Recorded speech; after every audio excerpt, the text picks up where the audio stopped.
mi salmini on leñol fulɓe ngol bo kala inde mum he yettode mum ko min Diallo Diery mi ɓoyon ɗo wattu addan culture te mi feera on mo wat présenté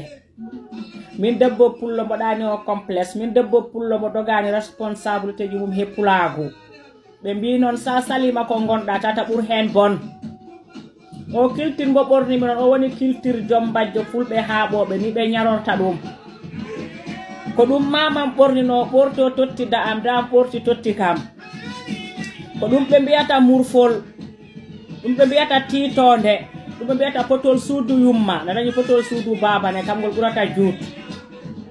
sa latinima couleur gonɗo he gol ceekol kambo woni e ɗe ñaaƴa kamin bokki ko ɓe kaali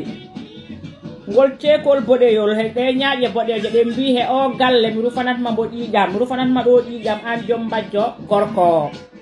woni mi jibinanatma ngol ceekol danewol ɗe ñaaƴe daneje ɗe mbi e o galle puɗatmi dandandi koko ranwi ñaaƴe ɓaleje ɗe e ɗe ñaaƴe ɓaleje ɗe mbi ko ken sukaɓe ɗiɗo desotirɓe ɓe cukuli ɓaleji jombajol so ittama galle daɗɗuɗo ɗum o so ari o leleto aflo jungo mum ñaamo o huccotira he mawɓe saare ɓe tan bo ɓe watana o galle mayatmi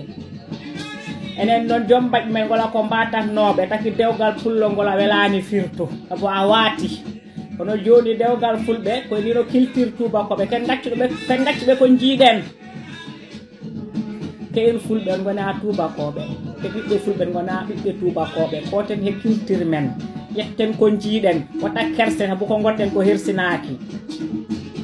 ko gonɗen ko enen ɓe mbatindiɓe arsa en ganda valeur in ponken ko gonɗen ko jaɓen ko gonɗen ko bo ko gonɗen ko wona ko hersini